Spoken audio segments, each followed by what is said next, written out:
TSD TV, Tri-State Defender. Greater Memphis Media. And the revolution will be televised. Welcome to the Brian Clay Chronicles. I'm your host, Brian Clay, and founder and CEO of Greater Memphis Media Incorporated. This particular interview was a great interview because so much happened right after this particular interview occurred. This is with Pastor Bobby White. How you doing, brother? How you doing, Sam? Let me tell you this. Right after this interview, Sam actually did cut a rap song that went national. He was on Ellen and all sorts of stuff. So we love Sam White and Miss Stephanie, Bobby's wife. But we spoke with Bobby about at that time, the pandemic, the coronavirus pandemic, what was happening with the Chamber of Commerce, and some of the things that Bobby has done professionally, working with Mayor Maynard Jackson, working with Mayor Willie Harrington, A.C. Warden, just a host of people. So we want you to sit back, relax, and check out Bobby White, Policy Director at the Greater Memphis Chamber of Commerce.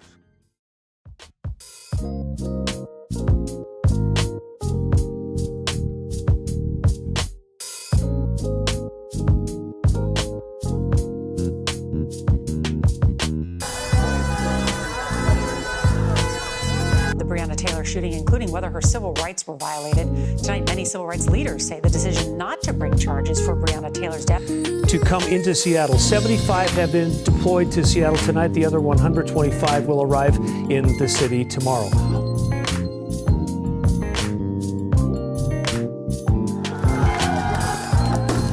Got to go! Hey, hey! Black, white, blue, green, orange. That's out. A death is a death. All the young cats out there, and even the older ones, older than me, it's a lot more life to live out here, man.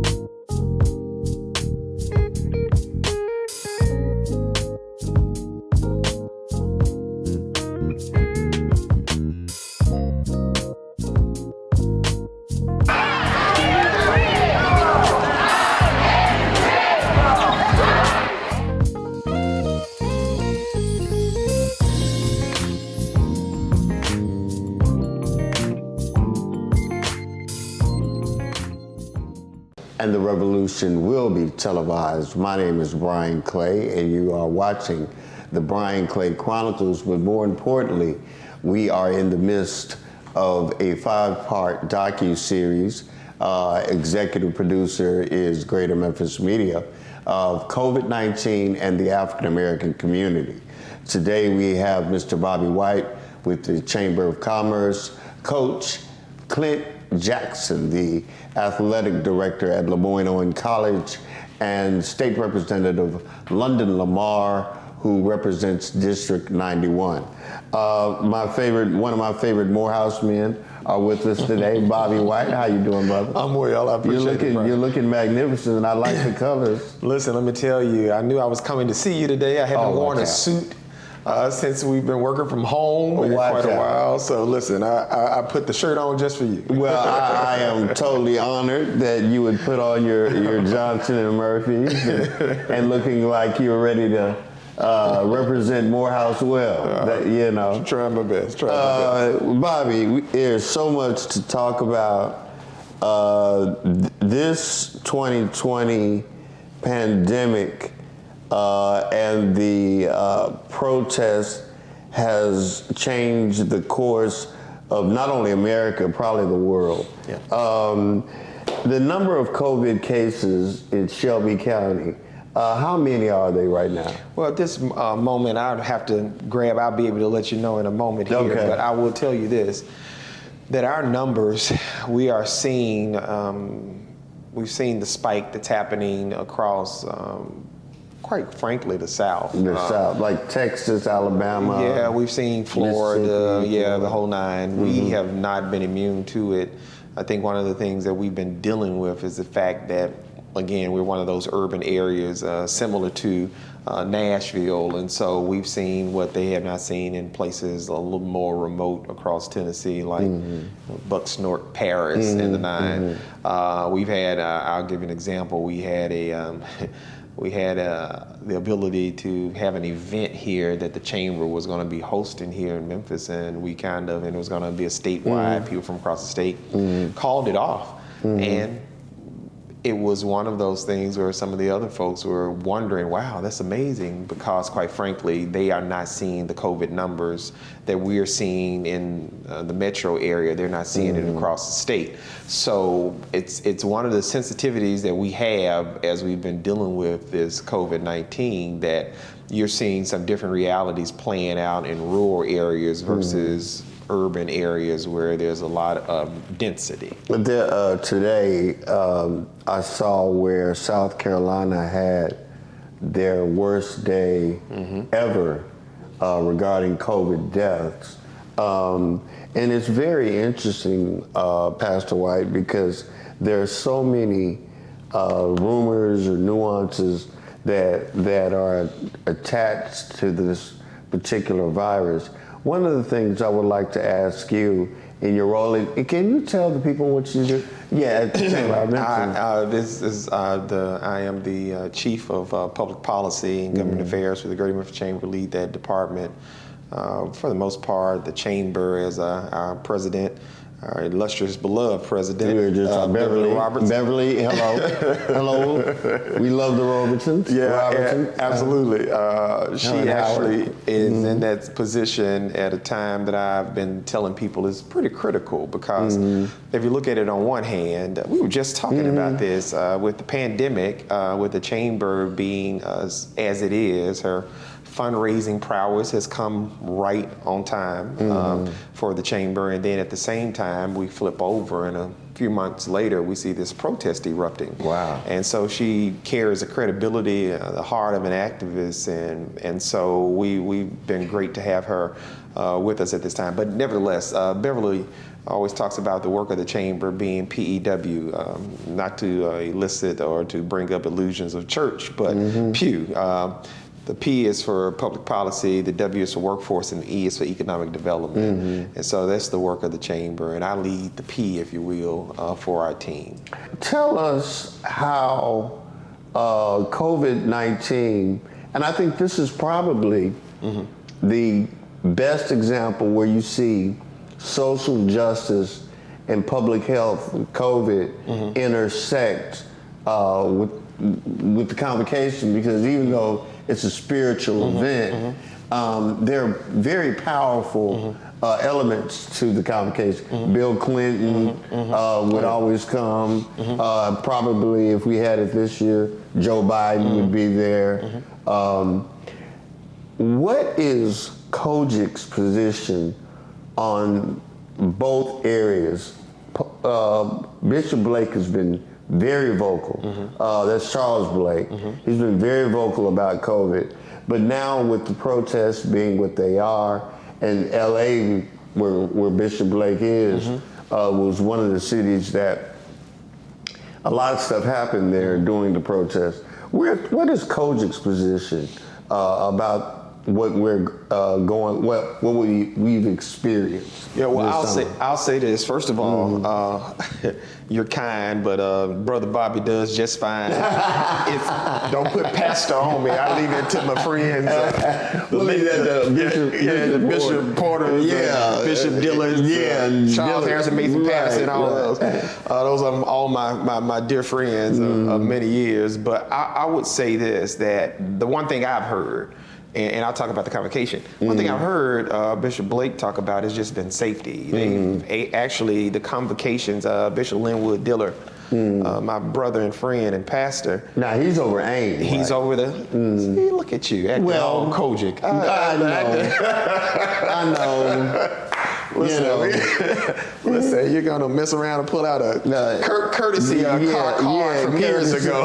And then I want to talk to you about that. There's a joke there, but before there was an Uber, there was a courtesy card. Yes, I digress. But I'd say this, that he's actually auxiliaries in ministry, which includes youth, missions, music, all of those things fall under AIM. It probably, underneath the convocation, which is number one, then there's a women's convention, and then AIM in terms of size. But I was talking to him just the other day, and he's tired because, they just did it virtually. Because, Bishop Blake we've lost. Unreal. Yeah, it was just in Detroit alone. Detroit alone, Bishop P.A. Brooks, who was a visionary. That gentleman and the age that he was, I'm talking about years ago, before it was, retirement plans for pastors and senior facilities and CDC organizations, and the type of work that he was doing amazing in the 80s. And coming up on the 90s. And so when you saw that with P.A. Brooks, we lost him. And COVID related, we've lost Bishop Sheard's wife, Bishop Drew Sheard, who is husband to Karen Clark Sheard. His mother, his father, Bishop Sheard, is still with us. God bless. And so we've just seen that. So I think not to belabor this, but what we've seen is that a focus on safety. I think that it's hit us the way it's hit so many others. And so I have been encouraged by Bishop Blake's words that have, put safety first in terms of us not having and making those conventions virtual in the whole night. And then the other part is this: I think it's 2021 that they are scheduled to return. And so we'll see what that looks like. We'll know where we are. I was talking to Kevin Kane, Memphis Convention and Visitors Bureau. I was just talking to him earlier. And he and I, for years, had gone back and forth about the hotel situation. We see more hotels in the marketplace than we've seen. We're in a different position than we were. And Memphis is a different city. And Memphis is a much different city. It really is than it was back in 2008 or whenever they left. That's been 12 years ago. Much has happened since then. And there's been a lot of work in the background, along with Bishop Porter and many others, who over a period of years have kind of put little drops in the bucket, notwithstanding the other bishops who've been advocating for it. But, we want to see Church of God in Christ come back home. But with anything, safety being something that's been held up and top of mind for the national church. The day our son was diagnosed with cancer, we didn't know what to do. You have the really nice people and you have a really nice place, but then you have that one big struggle that you're going through.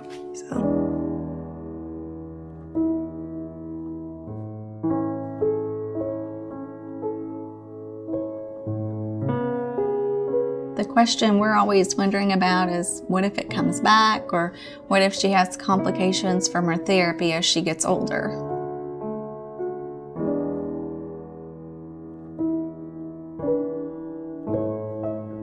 Should we really be considering this clinical trial? Is it really going to help him?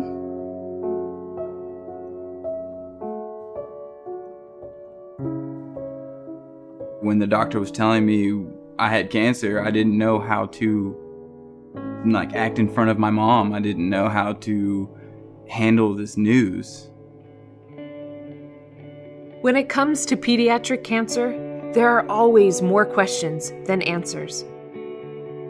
We can face pediatric cancer together.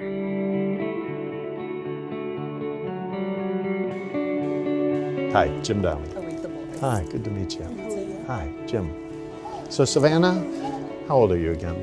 I am 6. 6 years old. So first, as a parent who has just been given the news that your child has cancer, we see the Together site as an important tool that will help you through the journey that you face. When you go home with that diagnosis of cancer, then you're facing the decisions that are going to alter your child's life and your life. Why can't there be a site, an authoritative site that gives you everything you need to make the right decisions? From diagnosis to finishing treatment to the next steps to long-term follow-up, information for you, information for you, information for you. Your questions go beyond treatments and trials. Together, we'll offer resources and support for your day-to-day life. As the father of a pediatric cancer patient, I know that when you or someone you love is facing cancer, you find strength in information and hope. That's what this website, this resource, this community called Together is all about.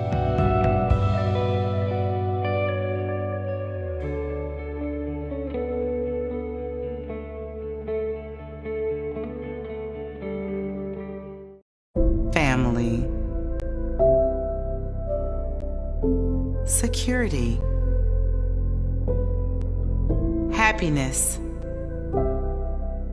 They had it all. A good life. Then, one day, the unexpected happened. And just like that, everything changed. Things spiraled downhill quickly. Suddenly, their lives were falling apart. They were facing the unknown. I'm attorney Ursula Woods. Call us at the bankruptcy law firm before it's too late. We can help you get back on track and give you the second chance that you deserve. Whether you're planning for a comfortable retirement, preparing for her big day, or saving for graduation day. I know it's a lot, but what do you think? We can help with that. Preserver Partners, preparing for your future today. One of the major issues, and I could sit and talk with you all day, is how we are going to allow our children, or how our children will be educated. And I'm going to stop for a minute and say hello to your boy, Sam, who's going into first grade. Yeah. Hello, Sam. I asked about you today. But how we are going to re-educate our children. And I bring that up because I don't think we give enough credence to the importance of the Chamber of Commerce and how that affects public education. As a policy wonk, as you are, what is that going to look like, you think, as we go into 2021? In terms of educating? Public, how are we, what is that, I don't know if anybody knows. Obviously it's the big issue. I think what we're going to, the realization that so many people are having is a couple of things. One, the resources for schools. I think buildings is another thing. You know, because as we start to think about what the footprint needs to look like and what a building should be that is equipped to educate in this moment, and just, you know, educate people as they should be with the technology and the other resources that kind of go with it. It's difficult to retrofit a building built during 1932 to do what needs to be done in this moment. I'm going to say this, that now is the time, and we are having these conversations about how we can make better connections between the work that's available, and it's always a conversation, but even more so now. Don't they feel a little bit more serious now? It's absolutely, it's absolutely serious. It's the idea that, think about the kids who are already behind, who now got. And that's kind of what I was referring to. Oh man. Because you got a situation.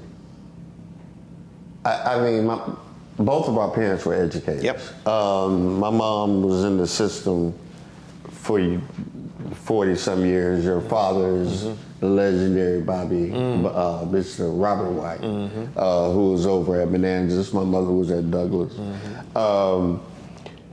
But you're so right. I mean, and it would be so funny because she would say, Brian, I find so many books and backpacks and coats. Now we're going to have to give these computers to children whose parents may or may not even know how to operate technology on that level, or from an academic perspective, they don't have that one-on-one knowledge to really educate their own child.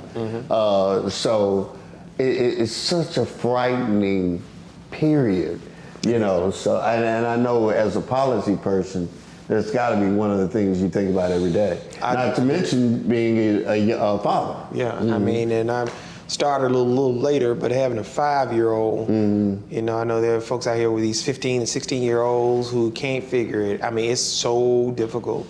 You know, got 2, 3 kids, but I will tell you that every time there's a challenge, there are these opportunities on the other side of it. It's the flip side of it, you know, because now is a time to strengthen what does on-the-job training look like in apprenticeships, deepening what these modes of getting folks into the workforce, strengthening those conduits of getting people from high school trained and into the workforce. Because to be quite frank with you, you know, it's kind of like, if you think about it for what it is that it's if you make this fit together a little tighter, you're going to have to, because it's almost like we've created these chasms where it's easier for people to fall through the cracks. So true. So our ability to strengthen some of that pipeline up is going to be very critical, because, you know, right now when we see in the college campus, I mean, it's almost like you're going from a school shutdown to a college campus where there still isn't the level of engagement that you see. So I'm saying now that our business community, them having the investment I've seen. I've got to say this, I can't say enough about our business community in these terms. And we haven't even gotten to the protest part, man. We've been so on the pandemic piece. I got to say so much about them in these terms. Memphis is known as a place, volunteerism and stepping up to the plate when the time is right. But I will say that I have seen many of our leading entities who have expressed and demonstrated their support for exactly what we're talking about, which is, what can we do to ensure that these children and these that's young encouraging. folks That's encouraging. are not falling through the cracks. What can we do? It's almost like, hey, it's like the phone calls Beverly gets, I get. What can we do more? Is it that the international papers and FedEx of the world, and I'm not picking on them individually, just for conversation purposes, have realized, oh, we need to get involved? Yeah, and I will say this, it's oftentimes that, I mean, these organizations are involved, but oh man, I was having this conversation with Ike the other day, because I made reference to Jesse Jackson's speech, 1988. Right. We were having a phone conversation, team meeting, when he spoke for the Democratic National Convention back in 1988. It was in Atlanta when Andy Young was the mayor. When it was hot. Oh man, and you remember those goosebumps? This is before. Julian Bond. Oh yeah. It was just beautiful. So he had this reference he made. He talked about his grandmother, who would take these pieces of fabric, which were not even good enough to wipe your shoes with, and then with a strong cord, she'd pull them together and make a blanket that kept them warm. And he had this saying, that labor, you want fair wages, and you're right, but your patch ain't big enough. You know, women, you want to be treated equally, and all these, you're right, but your patch ain't big enough. It's this idea that none of us has it together and knows all the answers. But this idea that we have got to recognize that the more we leverage our strengths against one another, what we do well against one another, we can do better. Right. That's the whole thing, is that no matter what level of involvement anybody is doing or what level of involvement they have, it's the idea that there's always this push to do more. Right. And in this moment, the idea that we have people who aren't just sitting, resting on their laurels, looking to see what they can do to be of more, to shine a brighter light, to add more influence, to provide more resources. I've seen that, and I'm appreciative of it, and I think that we all have to be thinking about what more can we all do in this moment. Will you come back? Absolutely. Please. Absolutely. Bobby White, my favorite Morehouse Tiger. And let the record show, Lemoyne Owen. No, I'm just. That was the rivalry. That is the rivalry in basketball. My good friend from Central High School, Bobby White, with his Chamber of Commerce, one of the more fascinating individuals from Memphis. He's a mover and a shaker. Beautiful wife, beautiful kid. Love you, Bobby. Love you, man. Appreciate you.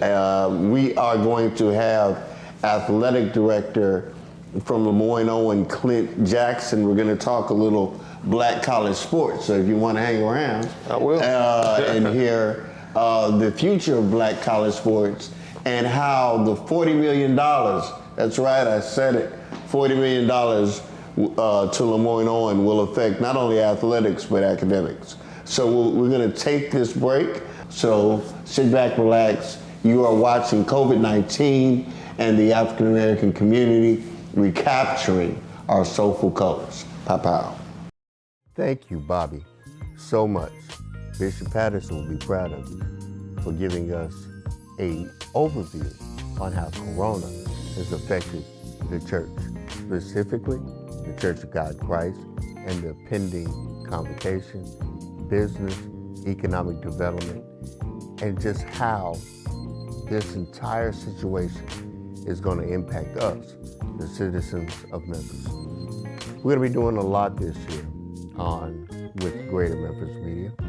We are introducing the iVision Project magazine, where we're going to discuss faith, business, education, health and wellness, HBCU news, and just the news that's affecting us as the African American community.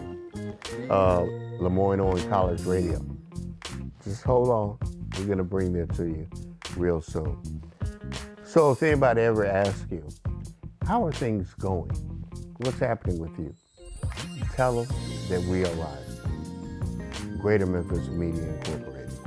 Intelligent information and ideas for today's urban intellectual.